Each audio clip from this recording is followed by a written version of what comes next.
Emang kayak om gua, paci gua tuh udah ngewanti-wanti, "Kamu udah ngalamin kejadian apa?" Gue cerita dong. Baru dah tuh sedikitnya paci gue cerita nih tentang sejarah rumah itu. Nggak taunya rumah itu tadinya bekas rumah pendeta. Karena pendeta itu sering bikin patung di bawah gazebo itu sebelum dijadiin kolam ikan. Itu terowongan, Ri. Nggak tahu ya terowongan itu tembusnya sampai ke dapur. Jadi yang nggak ditutup sama kakek gue itu di bawah tangga itu. Nah, yang paling tahu banget sejarahnya perihal pendeta itu ya almarhum Pak Kumpling. Dia mungkin gimana ya, ngerasa rumah ini banyak sejarah buat gue mungkin. Makanya tetap dia walaupun dia udah tua nih, udah sakit-sakitan, dia tetap ke situ. Kadang cuma di depan garasi, depan gerbang. Kayaknya ada sebagian dari patung itu yang bener-bener dijadiin patung. Ada sih, ada warga situ yang cerita ke gue gitu. Di terowongan itu beneran itu tulang itu siapa? Dia cuma bengong liatin ke gue. Tapi dia kayak orang bingung, Ri, mau jawab. Kayak ada rasa takut mungkin. Udah, dia diem, pergi. Itu rata-rata patungnya cewek, Ri. Yang anehnya. Iya, gue baru ingat. Itu ada satu patung yang gue aneh itu rata-rata patungnya cewek. Rata-rata. Pak siapa? Pak Kumpling almarhum. Pak Kumpling almarhum ini nggak ada ikatan sama rumah ini secara pribadi. Dia nggak akan ke situ walaupun si pendeta ini udah meninggal kan. Ya. Harusnya nih. Harusnya. Ya kan. Tapi setelah pendeta itu meninggal pun dia masih tetap di situ sampai akhir hayatnya dia. Iya, gue bawa nama Pak Kumpling juga nggak ada maksud dan nggak ada tujuan mau ngejelek-jelekin Pak Kumpling atau misalkan dari omongan gue perihal Pak Kumpling dari keluarga Pak Kumpling ada yang tersinggung, gue mohon maaf. Ya kan, sebesar-besarnya ya mungkin ada yang kurang berkenan ya dari cerita gue tentang Pak Kumpling itu sih.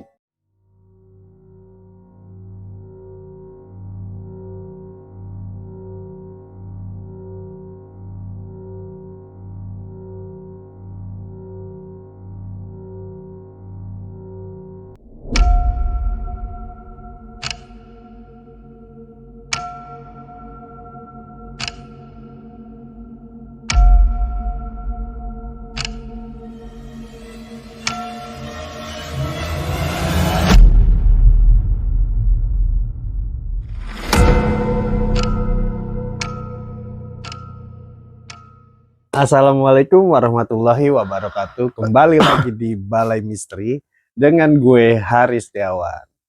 Kali ini gue kedatangan co-host gue nih. Dia yang bakalan gantiin gue kalau gue lagi ada kesibukan di luar. Kita kenalan dulu nih sama Bang Yudi. Halo Bang. Sehat? Alhamdulillah sehat. Baru pulang katanya dari habis umroh Bang Ari. Tangerang. Enggak, gue nengokin sawah yang di Garut. Oh iya. Umroh tuh di season berapa ya? Di konten yang mana ya? Yang itu umroh yang ya? Oh, yang jenazah. Yang anak jin hobi mandiin jenazah. Kemarin kan lu udah jadi co-host, dengerin cerita narasumber ya kan. Nah ini lu punya cerita nggak nih Bang?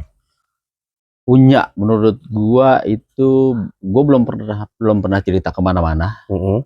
Bahkan ke temen-temen gua yang di Cibinong, temen-temen gua yang di Bojong, maksudnya obrolan santai lah ya. Gua belum pernah cerita, apalagi ke channel-channel yang lain.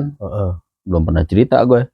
Nah kalau hitungan lingkup wilayah situ tuh deket rumah wak gue itu emang udah terkenal banget. Udah terkenal banget. Oke Bang, ditahan dulu nih. Oke, sebelum kita lanjut ceritanya jangan lupa di subscribe, like dan komen channel Balai Misterinya biar gue semakin memberikan cerita-cerita asupan horor dan juga pasti di situ ada edukasinya. Nah, nggak usah berlama-lama lagi, kita langsung masuk ke Kupas Misteri. Oke Bang Yudi, itu gimana tuh ceritanya? bisa lu tinggal di Johar Baru, sedangkan lu kan sekarang yang gua tahu tinggalnya di Bojonggede tuh. Dulu juga emang gue tinggal di Cibinong, lahir tapi di Bojonggede. Lahir di Bojonggede, umur 5 tahun, gue baru pindah ikut bokap ke Cibinong, Muara Beres, Sukahati dah.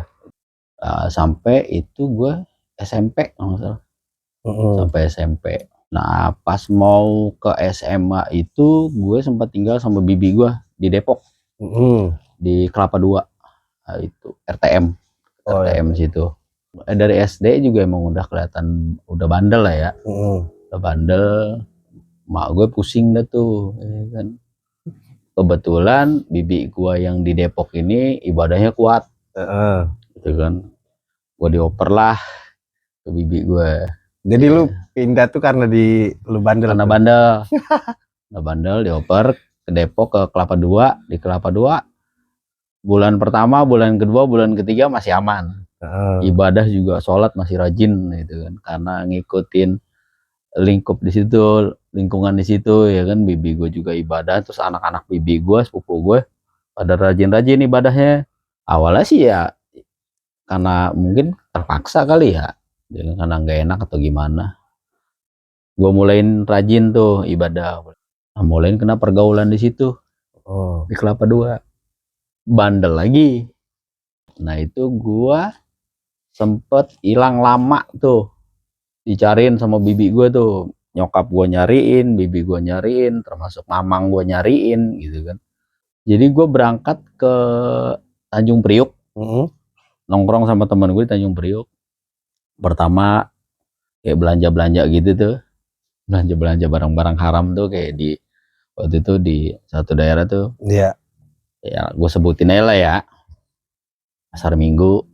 Ya kan, kalau di daerah Depok juga ada. Akhirnya udah dapet itu semua, terus termasuk kayak di Pasar Senen. Berangkat lah nih, udah bawa semua nih barang ke Priuk. Terus di Priuk udah deh tuh pesta gitu deh tuh.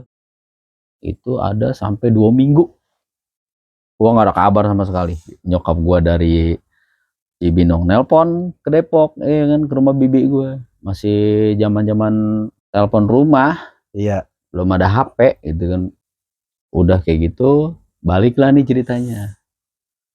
Gue baru ngabarin bibi gue pas di Kampung Rambutan, terminal Kampung Rambutan. Gue telepon, yang ngangkat kalau nggak salah mamang gue. Assalamualaikum, Waalaikumsalam, Haji. Ya, di mana yuk? Kampung Rambutan. Udah cerita gue pulang, gue udah omelin nih sama bibi gue, sama mamang gue sih cuek orangnya gitu. Ya namanya laki-laki, dia wajar lu mau bandel mau apa gitu.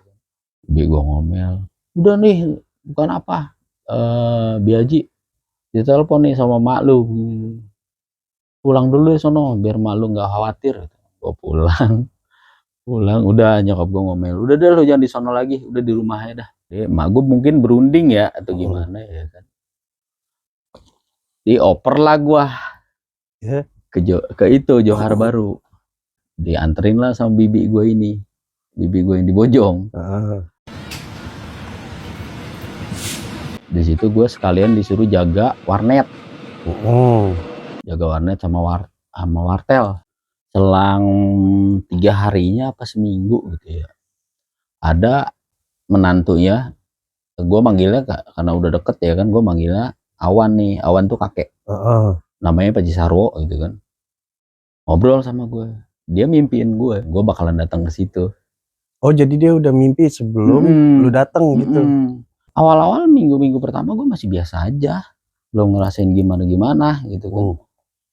Nah udah 2 minggu, pas 2 minggu atau 3 minggunya gitu. Nah jadi rumah kakek gue itu, rumah uak gue itu ada 2, Ri. Itu dua-duanya menurut gue lumayan mistis ya. Mistisnya kenceng banget. Wingit lah, angker lah gitu. Nah yang satu dijadiin kos-kosan 3 lantai, sama dibikin usaha warnet sama wartel. Oh iya. Gitu. Nah yang satu itu buat kayak rumah hunian keluarga. hunian keluarga gitu. Ya gue belum gimana ya kan. Nah kakek gue nanya, kamu ngalamin apa di rumah itu? Ngalamin apa? Gue bilang nggak ngalamin apa-apa gitu kan. Mulai agak kejadian itu pas gua jadi di lantai 3 itu ada satu bangunan, itu ruangan kosong, itu tadi kayak gudang gitu Ri, itu gue bersihin. Tapi ruangan itu blong atau ada sekat kamar? Kayak kamar. Oh, kayak cuma kamar. Bangunannya sendiri gitu, punya bangunan sendiri di lantai 3. Jadi yang kamar-kamar anak-anak kos itu dari lantai 1 sampai lantai 2. Lantai 3-nya itu jadi kan di letter U gitu kan, letter U. Nah di sini di lantai 3 sini nih taman, ya kan, ini kayak terus ada ini tangga nih, pintu tangga. Nah di sebelah sini tuh ruangan kamar mandi sama tempat cuci baju. Di sini lingkup sini nih, ini ada satu bangunan. Itu tadinya gudang. Itu gue bersihin semua, tapi gue izin dulu. Gue bilang, Paci kalau misalnya yang bangunan yang lantai 3, gue kan kalau ke Paci gue itu pasti nyebut nama ya kan. Kalau misalnya kalau dibersihin gimana? Boleh nggak? Kamu buat apa? Mau dijadiin musola? Gue bilang gitu kan. Oh ya udah nggak apa-apa. Gue bersihin lah Ri, ceritanya tuh. Di balkon itu tuh buat jemur juga bisa? Bisa. Anak-anak kos tuh kadang-kadang ngejemur ke atas, ke lantai 3 itu. Kan pulang kerja mungkin mereka capek ya. Iya. Nyuci itu suka pada malam. Itu sering digangguin. Ya. Iya. Tadinya ruangan itu sebelum gue bersihin itu ada aja tuh yang nongolin. Sebelum dibersihin itu gue bilang daripada serem anak-anak kosan pada digangguin, mending gue jadiin musola. Iya bener gitu kan. Gue jadiin lah musola gitu, gue jadiin musola. Nah kakek gue pun seneng nih. Pas lagi main ke kosan, wah itu siapa yang bersihin? Yudi gitu ya, kata om gue gitu. Yudi tuh yang bersihin. Terus kakek gue, itu buat apa di kamu bersihin itu? Emang gue belum ngomong, gue belum dijadiin musolawan. Oh bagus. Sama kakek gue naik ke atas lantai 3 ngeliat, emang ada sejadah gue, apa semua gitu kan. Ada taman tuh kayak udah terbengkalai gitu tamannya tuh, pohon-pohonannya tuh udah nggak kurus. Gua rawat lagi Ri, gua rapihin, gua bikin bagus lagi tuh balkon yang itu. Jadi kayak misal buat main gitar, ngopi, ngerokok apa di lantai 3 tuh, anak-anak yang tadi anak-anak kosan nggak pada mau, jadi pada mau ke situ. Oh jadi tempat nongkrong baru. Nah, terus ada kan ada satu bangunan tuh, kalau yang kosan itu letter U. Jadi pas di sini nih, sekatan ini itu ada satu bangunan. Itu yang buat warnet sama wartel. Itu 2 lantai. Nah, lantai atasnya itu dijadiin gudang. Nah, gue belum tahu nih rumah yang pertama kayak gimana tuh, yang rumah hunian itu. Gue belum tahu. Karena gue di situ tinggalnya, jadi itu yang gue lebih tahu perihal rumah itu. Sampai gue tahu di situ, gue tahu sejarahnya rumah itu tadinya apa. Itu tadinya bekas rawa, sama ada dari tangga kan gini nih, letter U gini. Ini kamar, semua kamar berarti 6 ada sekitar 15 kamar lah ya. 15 kamar. Nah pas tangga ada yang dari sini sama dari sini pojok, depan kamar mandi itu kan, kamar mandi anak kos. Nah di bawah tangga itu ada mesin air, jet pump.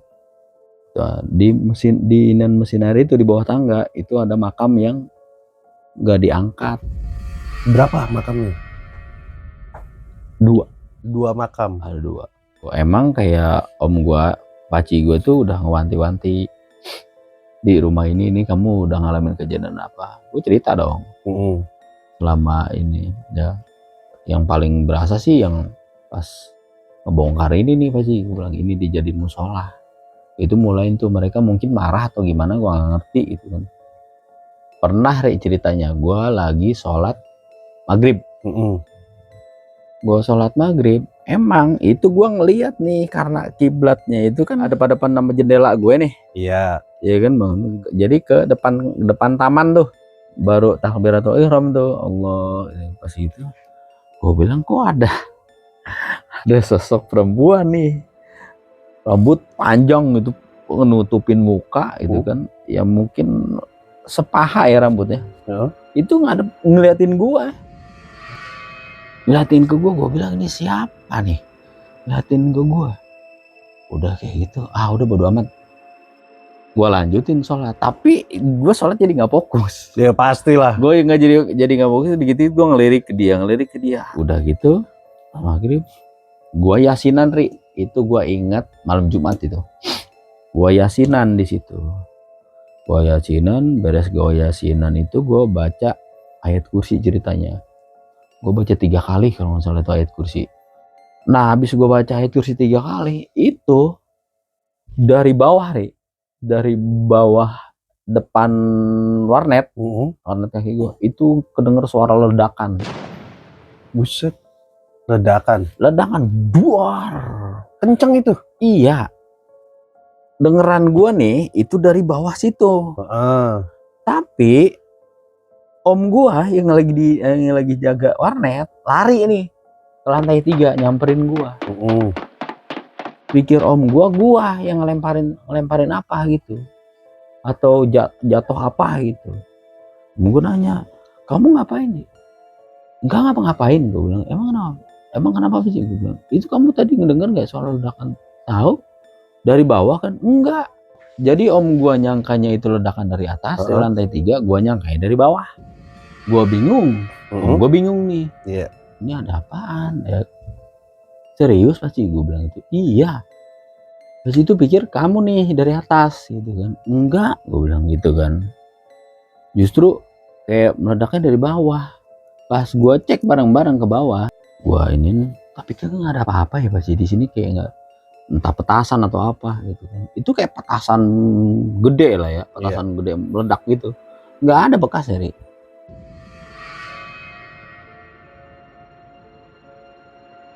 Gua makan nih ceritanya sambil di jalan, itu apaan ya pasti ya gini nih, udah biarin aja.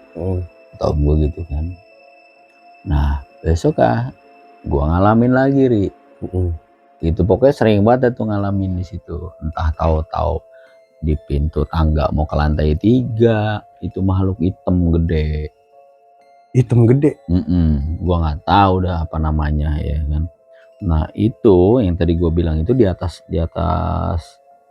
warnet itu, di atas kan dijadiin gudang. Gede, ruangannya gede emang. Kayak aula gitu, ruangan gede. Karena nenek gue ini punya usaha nyewain pelaminan adat. Oh iya. Itu adat Gayo. Jadi barang-barang taruh situ semua. Nah nenek gue coba tolong bersihin deh. Cari ini gitu, bersihin di sana, ada yang di gudang. Iya Nan, gue bilang, gue ke atas, Ri. Cuma hati-hati ya kalau di atas, karena semua kayak kakek gue, nenek gue gitu kan. Terus bibi gue tuh, ya kan, bibi gue yang pertama kan ada 3 tuh, ya kan. Nah itu tuh tahu. Nah ada di situ yang jaga rumah itu, bapak-bapak udah tua, almarhum. Itu tahu banget sejarah rumah itu dua-duanya. Itu habis gue bersihin, itu gue dibikin sakit, Rik. Nah jadi ada adeknya kakek gue itu bisa juga, bisa ngobatin gitu. Ditanya, kamu habis ngapain Ini kemarin ngebersihin ini, gue bilang ini begini. Kamu ngeliat sosok ini nggak? Iya, di pojokan, gue di kamar mandi, gue bilang gitu. Nah, sosok apaan bang? Itu cewek. Yang di atas beda lagi atau gimana? Beda lagi, beda bangunan, beda isinya. Jadi setiap bangunan itu? Iya, gua juga nggak ngerti deh itu. Pokoknya itu rumah itu udah tahu dah warga situ mah. Dihuni semua, bukan dijadiin rumah kosong, bukan. Sampai saat ini? Sampai sekarang. Saya dihuni. Kalau misalnya mau bersihin lagi, numpang-numpang aja atau permisi atau gimana. Wah kampret nih, gue bilang gue dibikin kayak gini. Ya kan gue ngebersihin doang. Ya nggak senang aja, ngerasa keganggu. Intinya itu ya.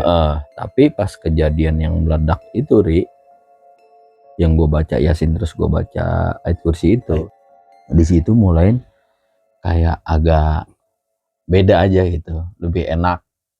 hawanya apanya anak-anak kosan juga bilang itu tadinya itu nggak ada yang berani ke lantai 3.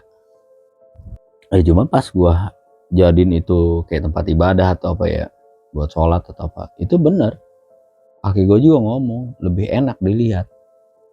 Kan gue bilang tadi satu bangunan itu dijadiin usaha warnet, iya, sama wartel tuh, ya kan.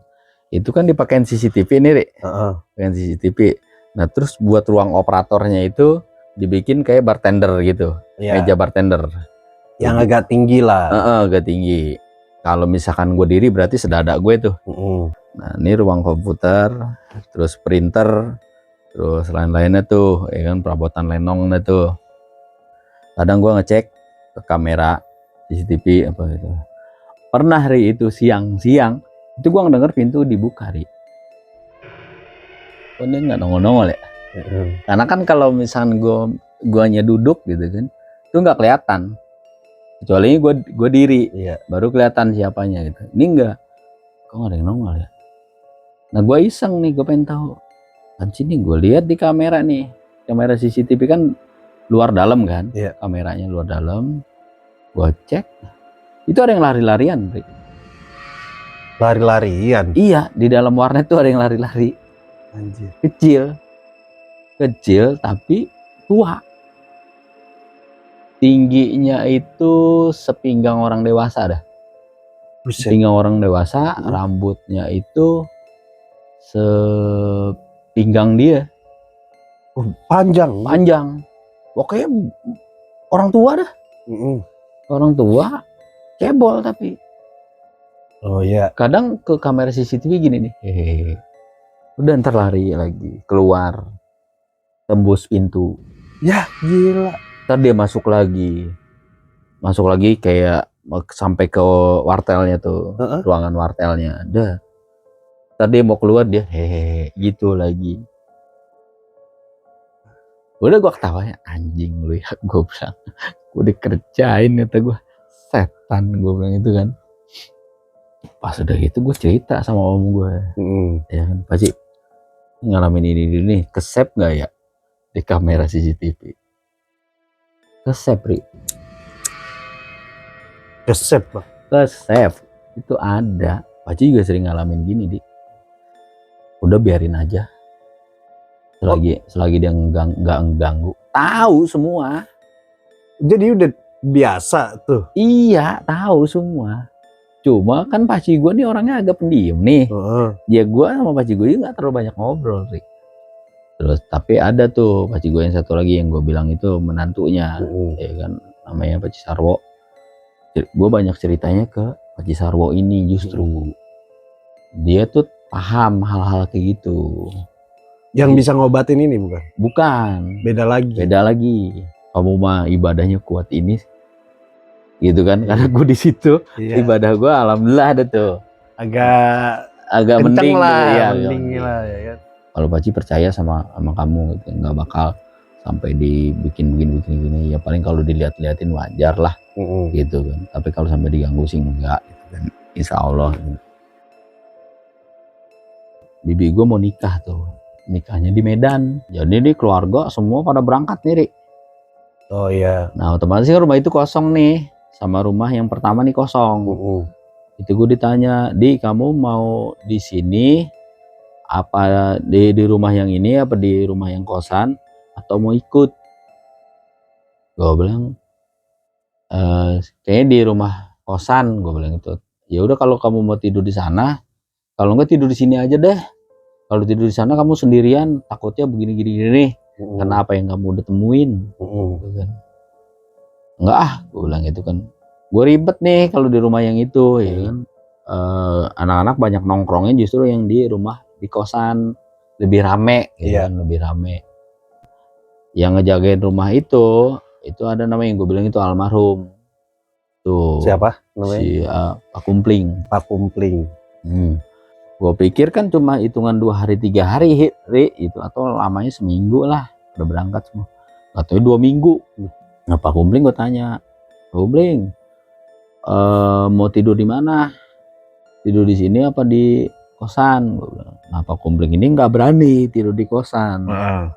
Karena dia pernah tidur di area yang kosan itu yang ada wartel sama warnetnya itu, Pak Kumling pernah dibanting, diangkat ke atas plafon gitu kan, dibanting dari situ. Remuk badannya. Ya gitu dah pokoknya, ya kan.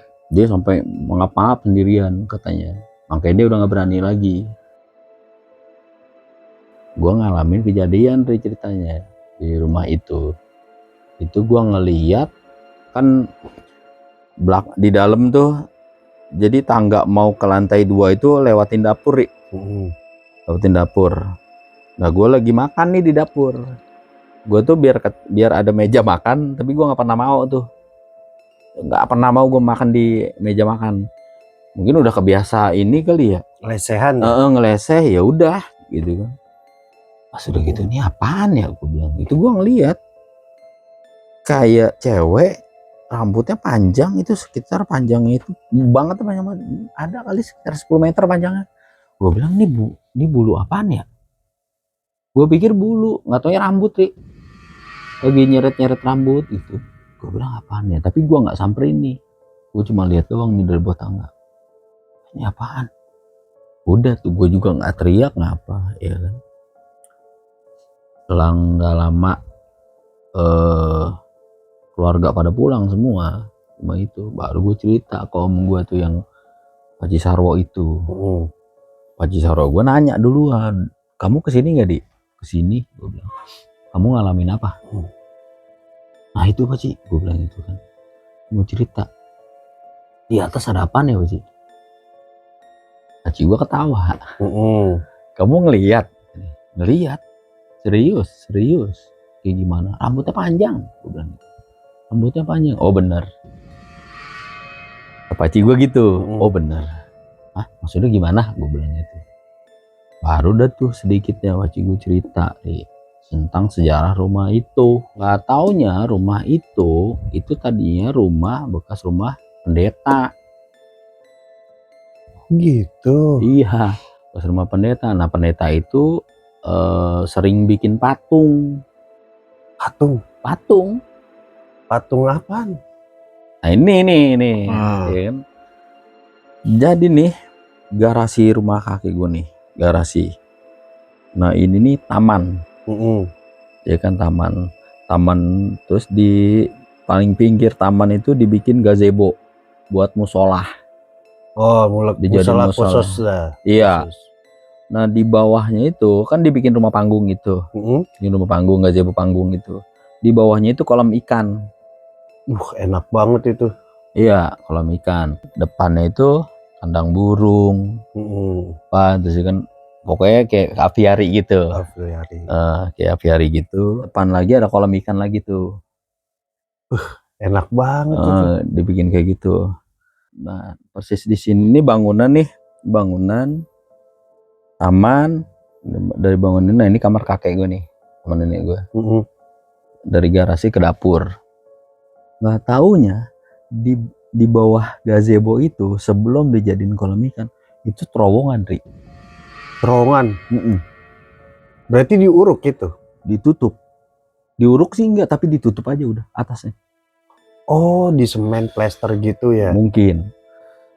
Nggak tahu ya, terowongan itu tembusnya sampai ke dapur. Jadi yang nggak ditutup sama kakek gue itu di bawah tangga itu. Di bawah tangga mau ke lantai 2. Nah itu pintu keluarnya. Itu nggak ditutup. Cuma karena dijadiin kayak gitu doang tuh. Tangga kan, bawah tangga. Di bawah itu, di ruangan itu masih banyak tulang-tulang.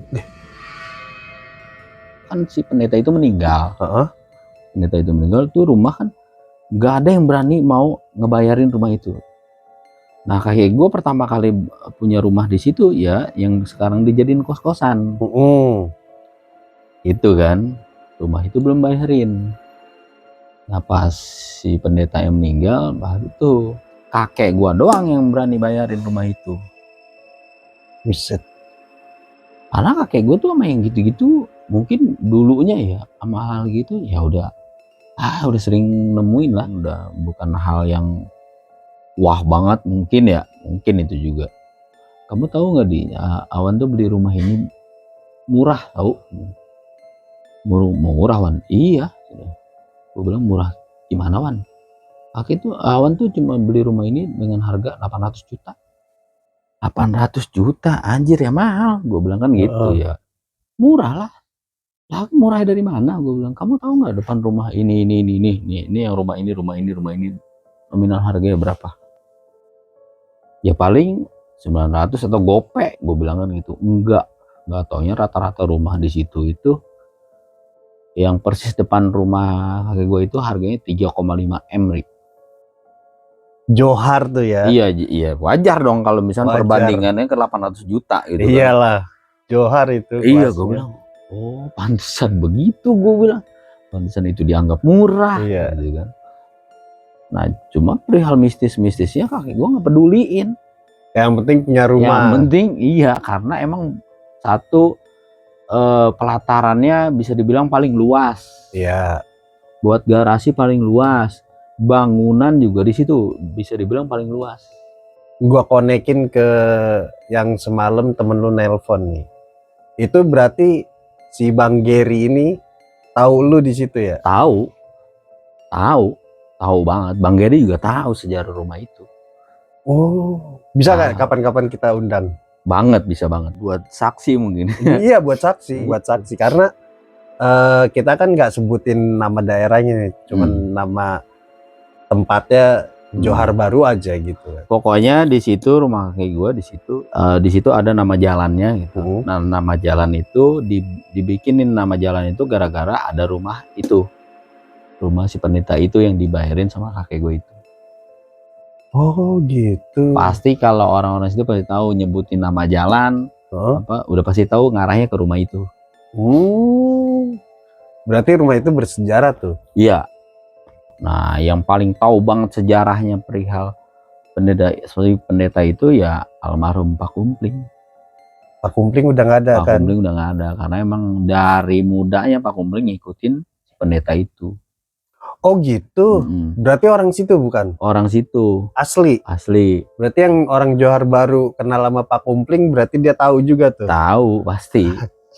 Nah, pas rumah itu dibayarin sama kakek gue itu, Pak Kumpling akhirnya tetap ngikut ke situ. Dia mungkin gimana ya, ngerasa rumah ini banyak sejarah buat gue mungkin. Makanya tetap dia, walaupun dia udah tua nih, udah sakit-sakitan, dia tetap ke situ. Kadang cuma di depan garasi, depan gerbang. Oh jadi kayak Pak Kumpling ini ada ikatan lah sama rumah itu ya. Iya. Sambung lagi soal cerita yang sama om gue. Om gue bilang emang jadi sering deh. Jadi kalau lagi pada ngumpul keluarga besar di situ ngumpul. Yang dari Bekasi, bahkan yang dari Takengon langsung. Takengon tuh Aceh. Gue dari Banda Aceh tuh masih jauh lagi ke Takengon tuh. Pada kumpul keluarga besar tuh yang pada tidur di lantai atas tuh, di lantai 2 itu pasti digangguin. Pasti nemuin sama tuh cewek itu. Cewek ini perawakannya sama nggak sama yang di rumah sebelah? Beda juga. Beda. Dia ini rambutnya panjang tuh 10 meter nih. Gila. Dari tangga bawah kan belok gitu ya tangganya tuh. Iya. Ngebelok gitu tuh. Oh, ngelingker gitu. Jadi gini nih. Bentuk gini nih dari bawah nih. Ini, terus ini ke atas, terus ini. Oh. Tangganya tuh, bentuk tangganya. Pokoknya dari sini ke sini, terus sampai ke atas, dia diri di atas, itu rambutnya masih kelihatan tuh. Ini apa sih? Ngengser gitu.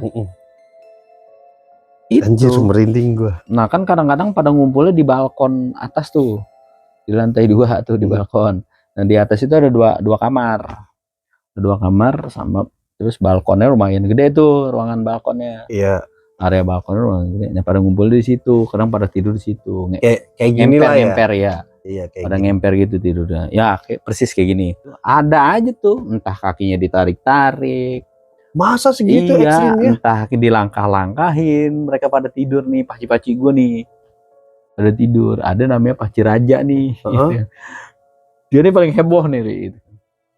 Wah kurang ajar nih Di gitu. Paci ini begini ngalamin.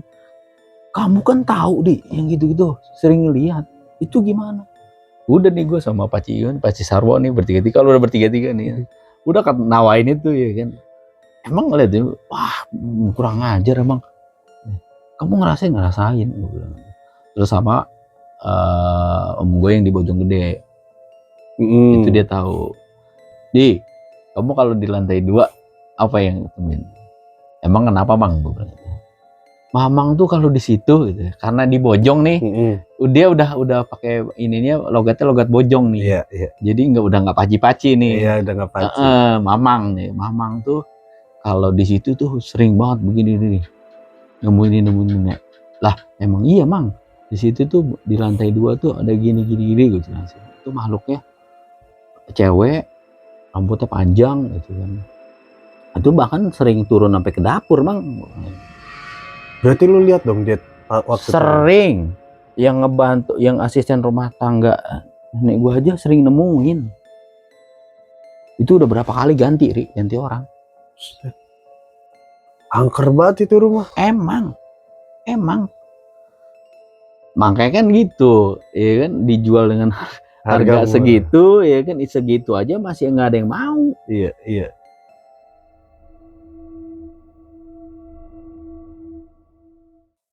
Nah itu bentukannya lu pernah lihat kan ya? Sering. Itu sampai sekarang masih ada. Muda atau tuh? Muda. Cakep emang cakep. Cakep lagi. Iya cantik lah ya. Cuma ya secantik-cantiknya ya. Iya begitu ya serem juga. Iya rese. Emang rese. Pakaiannya itu pakai selendang gitu, pakai selendang. Selendangnya itu warna merah. Cuma ininya ini apa sih namanya kalau pakai ratan tuh kemben apa ya? Iya kemben. Itunya hijau. Oh bukan Mbak Kun ya? Bukan kuntilanak gitu mah. Makhluk. Cuma emang kadang-kadang dia berubah jadi tua kayak nenek-nenek. Kalau dia nggak seneng sama yang pada nginep, tapi kalau dia seneng dia jadi cakep. Nah ini gue ada pertanyaan nih, itu yang tulang belulang itu sangkut pautnya sama pendeta itu emang tulang yang dikubur belum diangkat atau emang ada something di situ? Gua nggak ngerti juga. Ada yang bilang si pendeta itu pernah kayak itu dijadiin patung sama dia. Serius loh? Jadiin patung. Nggak dipindahin tuh? Nggak. Mungkin seremnya dari situ kali. Sampai sekarang. Iya juga sih. Berarti yang jadi patung ini bener? Kayaknya ada sebagian dari patung itu yang bener-bener dijadiin patung. Ada warga situ yang cerita ke gue gitu. Oh jadi ada warga ya, kesaksian warga ya nih, warga sekitar ya. Terus gue juga pernah nanya ke Pak Kumpling ya. Nah ini dia. Nanya ke Pak Kumpling, kan gue manggil engkong ya. Kong, gue bilang gitu. Gitu kan. Dia masih kadang suka nyambung diajak ngobrolnya waktu masih hidupnya ya. Kadang enggak. Kong, dulu sejarahnya rumah ini gimana? Waduh. Serem ini mah rumah. Tapi dia cuma gitu-gitu doang. Kong, dulu di sini di terowongan itu beneran itu tulang itu siapa? Dia cuma bengong liatin ke gue. Tapi dia kayak orang bingung mau jawab kayak ada rasa takut mungkin. Bagaimana? Pokoknya gue lihat ini ada apa? Kenapa Kong? Udah dia diem pergi. Tapi nggak marah sama lu? Enggak. Besok pagi nih. Besok pagi 6:30 itu udah di depan gerbang lagi. Ini nih yang misteri nih. Gitu. Ini sebenarnya misteri nih buat gua ya. Karena nggak mungkin seseorang itu terikat sama sebuah tempat kalau nggak ada sejarah yang menyangkut dirinya. Ya. Dan lu tahu nggak tuh? Gua nggak berani ngeklaim soal asumsi gua atau gimana perihal Pak Kumpling kayak gimana gitu kan. Karena warga asli situ kayak teman-teman gue yang di situ ya kan, soal pakumpling gimananya ke rumah itu juga mereka nggak terlalu banyak tahu. Selama si pendeta ini masih hidup sama si Pak Kumpling ini masih bekerja sama pendeta ini, nggak banyak tahu. Mereka di dalam rumah dan kayaknya sih gitu, nggak bersosialisasi sama kayaknya warga sih gitu kayaknya. Wah anjir, itu ini masih nyimpen misteri banget itu. Iya, rumah itu tuh emang gimana ya, dibilang nyeremin kalau dilihat dari luar ya, asap mata biasa itu orang pada tahu tuh, udah mikir anjing ini rumah aura mistisnya kenceng banget. Cuma di situ gua emang yang kayak jadi terkesan rumah itu nggak ada misteri apa-apa, penataan tamannya. Karena nenek gue ini orangnya seneng nanam pohon, terus nanam bunga kayak gitu. Gitu, jadi nggak kelihatan.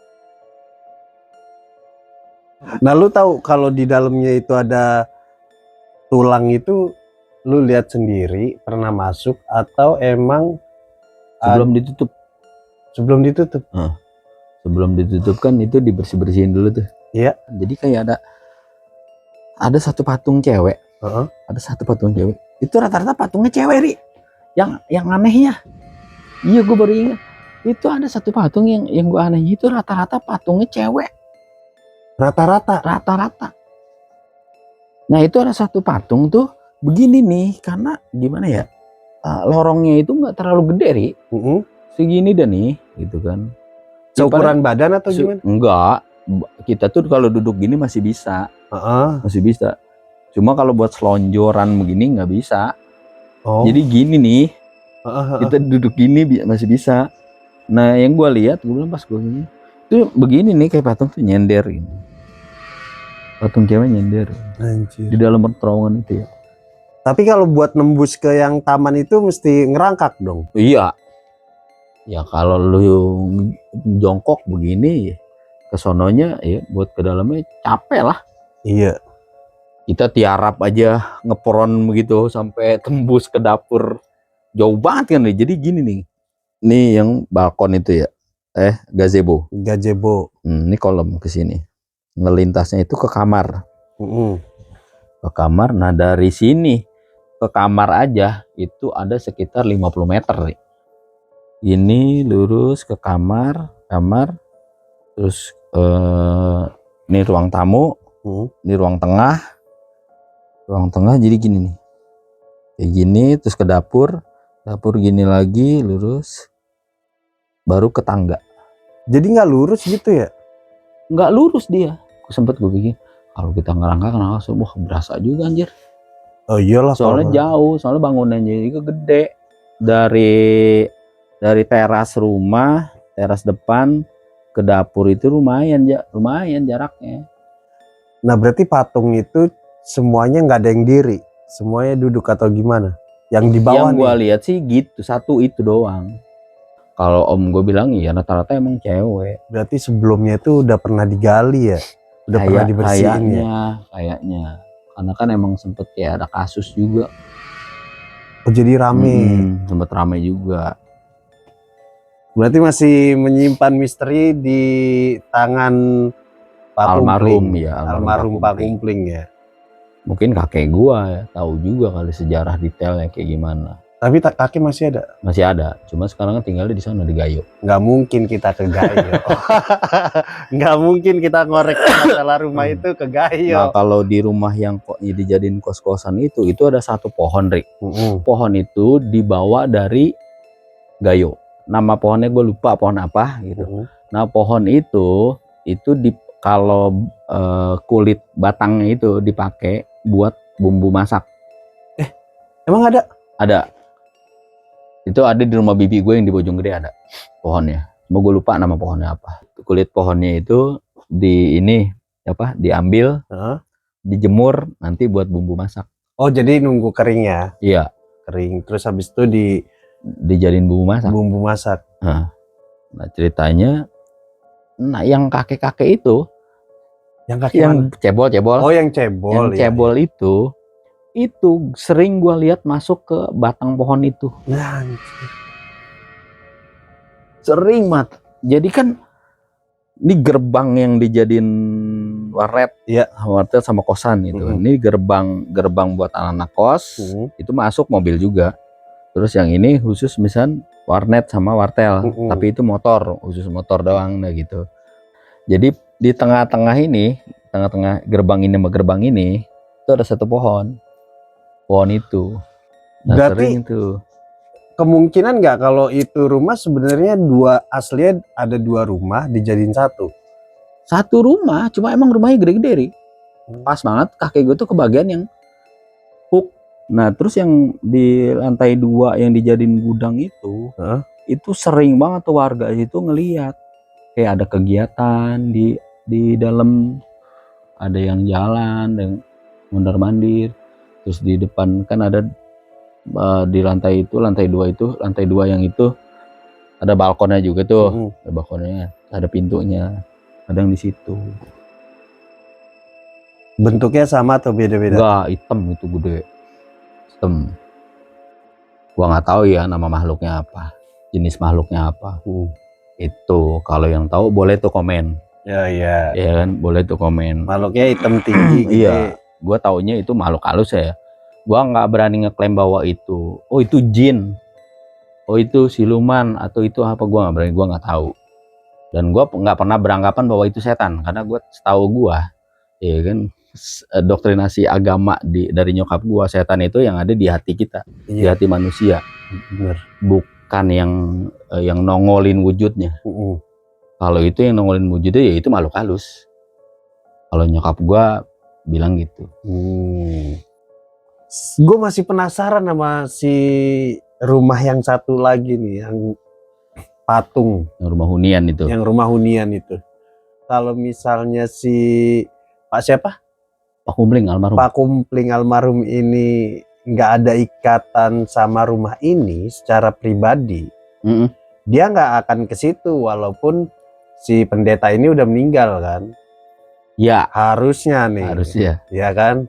Tapi setelah pendeta itu meninggal pun dia masih tetap di situ sampai akhir hayatnya dia. Iya. Iya. Sedangkan rumah dia itu di belakang komplek. Jadi kan gini nih, ini komplek nih, ini komplek Johar Baru. Jadi ini ada perkampungan gitu. Nah di situ. Nah, jadi apa ya? Keponakan yang Pak Kumpling itu temen gue main. Nah, berarti masih bisa ada harapan ngorek di keponakan nih. Justru itu dia aja nggak banyak tahu, Ri. Ponakannya nggak tahu. Nggak tahu. Pak Kumpling ini tinggal punya keluarga gak? Punya. Istrinya. Tapi kalau anak istri gue nggak tahu. Gue nggak tahu. Berarti anak istrinya nggak tahu nih. Gue nggak tahu. Tapi kalau kayak saudara-saudaranya masih ada di Johar. Ya mereka juga nggak tahu persis maksudnya Pak Kumpling kayak gimana di situ. Sama maksudnya ikatan ininya sampai sedekat apa sama si pendeta itu.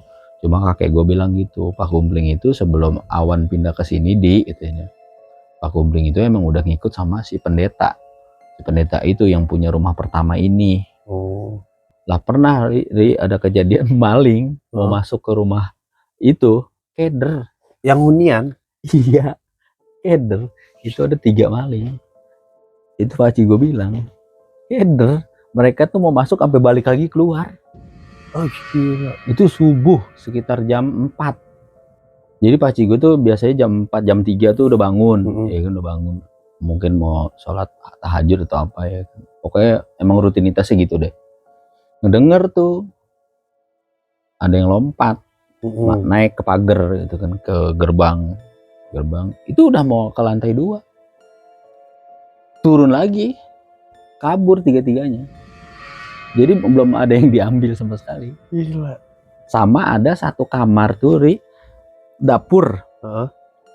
Dapur nih, ruangan dapur, tangga. Ada satu kamar tuh. Jadi ada lorong nih, lorong mau ke dapur dari garasi, lorong dapur. Terus satu kamar itu. Nah itu danger juga tuh. Yang berani tidur di situ gue doang. Karena alhamdulillah gue selama tidur situ gue gak pernah diganggu. Tapi kakek gue selalu nanya, kamu gak diganggu apa-apa di sini? Enggak. Tapi kalau misal kayak keluarga besar gitu, kayak yang dari mana gitu pada nginep di situ, pada mau tidur di situ, ya, itu ada aja yang ganggu. Berarti orang-orang Johar Baru udah tahu ya? Tahu semua. Termasuk rumah yang di kosan tuh, yang dijadiin kosan seremnya kayak gimana, mereka tahu. Karena anak kos-kosan juga pernah cerita gitu kan, digangguin ini, gangguin ini, itu. Nah, yang lu tahu dah anak kosan cerita apa? Ada namanya Bairin. Kalau misalkan nonton Bairin, komen Bairin. Oke, siap. Itu Bairin tuh satu kamar sama namanya si Pika. Sama, sering digangguin. Gangguinnya modelnya? Tahu-tahu nongol di lantai 3 pas mereka pada mau ngejemur baju apa. Kalau mereka lagi iseng main ke atas. Kan kalau dari atas kelihatan tuh enak maksudnya suasananya gitu kan. Terus ada bapak namanya itu orang Medan lagi nyuci di lantai 3 itu ditemenin, Ri. Ditemanin? Iya, gue juga sama. Gue nggak ngomong doang karena kosan. Ya, gue bilang ngapain, yang ada mereka pada parno apa ya kan. Nah, lu sendiri ngerasainnya gimana pas ditemenin? Nemenin, jadi gue nyuci nih. Gue nyuci kan di tempat cuci baju tuh. Ini kamar mandinya, ini tempat cuci baju, ini tempat jemur nih. Baru nih yang ruangan yang gue jadiin musola. Oh ya, kayak gitu kan. Nah di sini baru taman nih. Taman. Itu gue kalau lagi nyuci nih malam atau mau maghrib lah ya, dari asar mau maghrib, itu pasti tuh sebelah gue tuh diri ngeliatin gue nyuci. Kadang gue lagi wudhu, pas gue lagi wudhu, gue kan kita cuci tangan ya kan, basuh tangan, hidung, kumur ya, kumur lagi kumur nih, gue buang nih, buang ke kiri nih gitu kan, suka ngelintas kok ada kaki nih, gue bilang kaki ya, gue basuh hidung ya, gue sambil gini nih, anjir ini siapa ya, sebelah gue. Kalau nyuci itu persis tuh, gue lagi nyuci, lagi ngucekin inian itu kan maksudnya. Ya, padahal gue kalau mau nyuci bisa aja ke rumah kakek gue, maksudnya pakai mesin ya. Gue nggak mau, mandiri aja lah. Gue bilang nyuci orang, baju gue juga nggak kotor banget, direndam pakai deterjen juga, gue kucek-kucek bersih, pikir gue gitu. Udah gue lagi kucek-kucek, gue ngebilas, kok ini. Nah gue mau udah bersih semua nih, gue ngerasa nih, udah bismillah lah. Gue nengok, hitam semua tapi cewek. Hitam semua? Hitam semua, mata merah. Hitam semua, gue nggak tahu itu makhluk halus apaan. Hitam semua tapi cewek, bentukannya cewek. Pakai daster berarti? Ya nggak tahu ya, gue nggak merhatiin bajunya. Oh, lu lihat mukanya? Muka dari kepala sampai kaki tuh hitam semua. Anjir, itu hitam semua. Udah gue speak cuek aja ya kan, gue speak cuek aja. Gue panik, gue lari, yang ada bahaya buat gue. Iya. Gue takut, gue cuma ngerasa sendal gue licin nih. Iya. Gue lari, gue kepleset, jadi bahaya nih buat gue. Udah, gue cuek aja ceritanya. Gue ngejemur nih, gue jemur. Nggak beres jemur kan, misalkan dia nih di belakang gue ngikutin, Ri. Goblok. Ikutin. Gue cuekin, udah nih ya kan. Udah, gue ke bawah, gue sepik. Tapi pas udah mau ke lantai 1 nih, udah di tangga mau ke lantai 1, baru gue lari. Anjing, gue bilang. Jadi lu tahan tuh selama ini lu tahan nyuci aja ya kan, bohong, jemur aja gitu ya. Misal ucut berani banget, bohong. Gue juga ngedon anjing. Gue ngedon. Lu tahan aja. Gue tahan, cuma untuk alhamdulillahnya gue nggak panik. Gue orangnya nggak panik. Iya bener, kalau orang kan ada dua tipe tuh, ada yang panik kan, ada yang enggak kan. Gue masih bisa mikir kalau gue lari bahaya buat gue. Iya bener. Itu kan, satu sendal gue licin, swallow lagi ya kan. Iya. Ya sendal-sendal buat sehari-hari di ubin ya kan, gesek.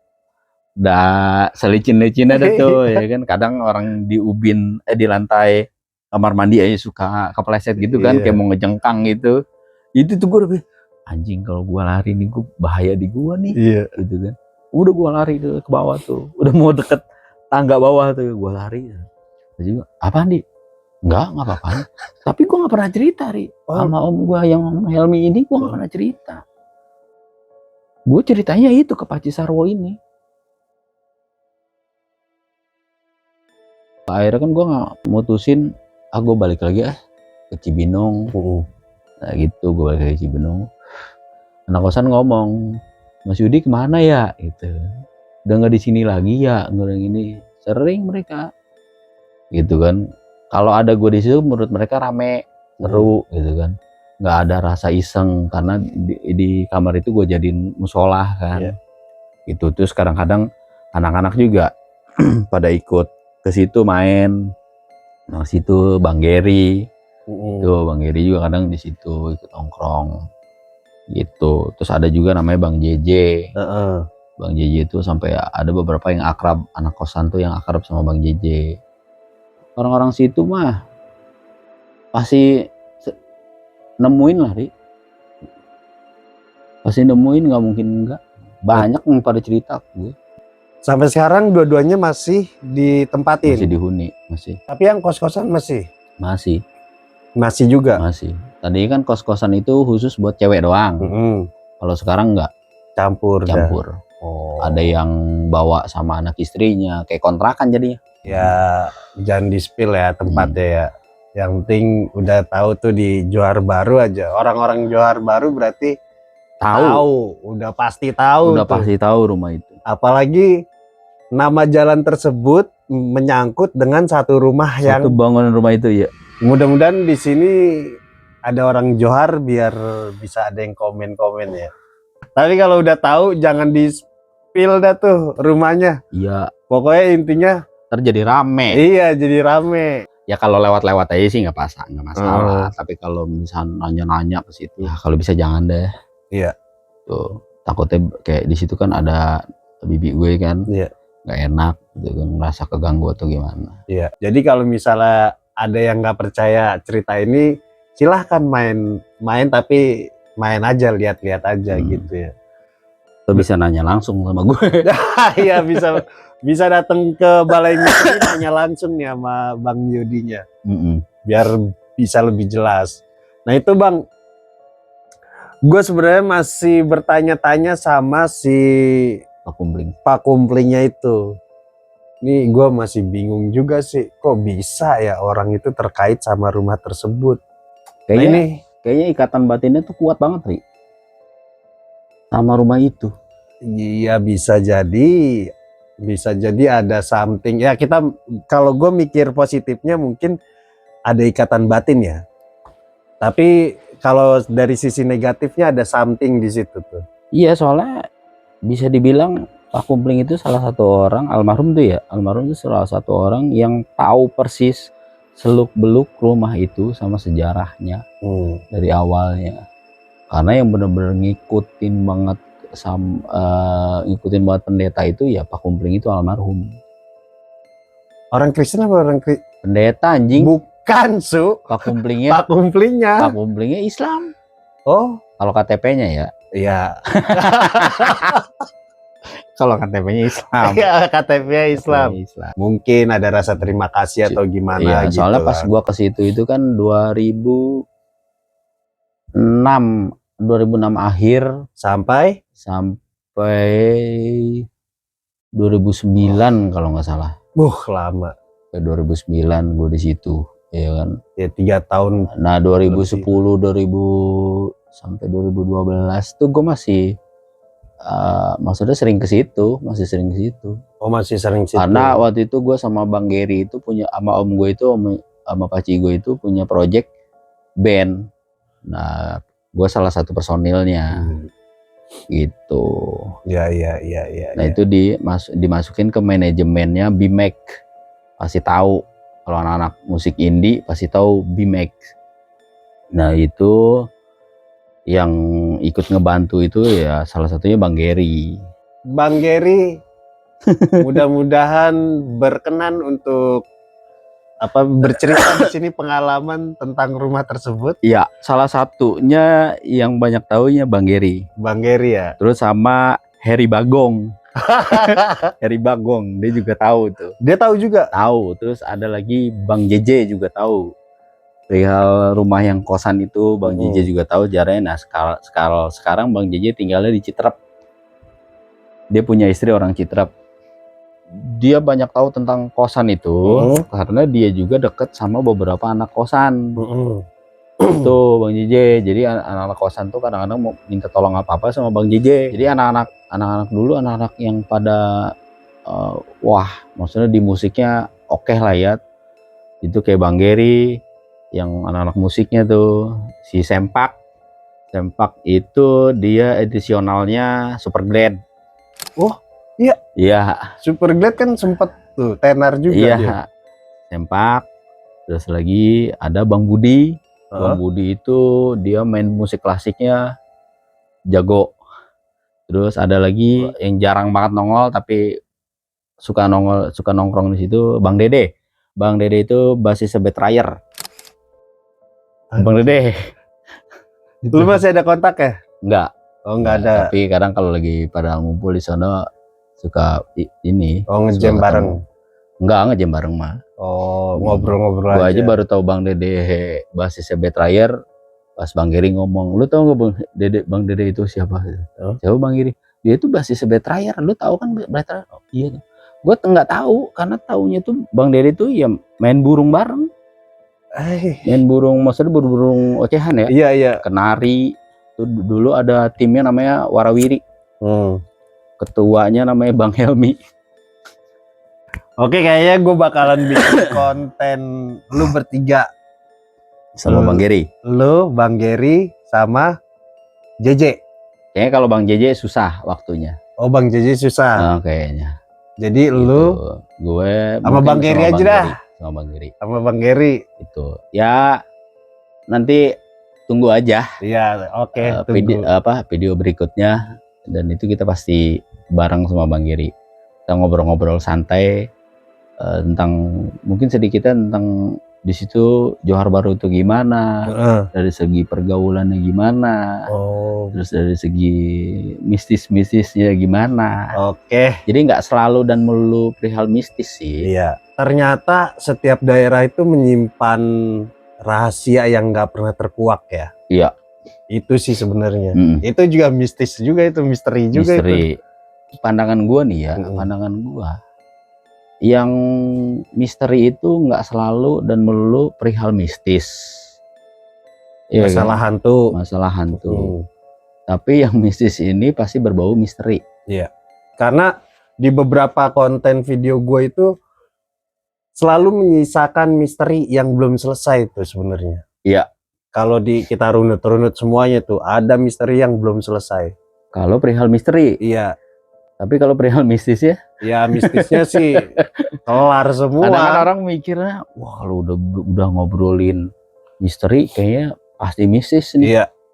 Kalau menurut gue sih enggak dah. Enggak. Itu mah cuman garis besar aja itu. Iya, sejarah aja bagian dari misteri kan. Iya bener. Kenapa gue namain balai misteri? Balai itu kan sebuah tempat ya. Kalau misteri itu kan garis besar dari sebuah jalan kehidupan ya. Pengalaman manusia gitu kan.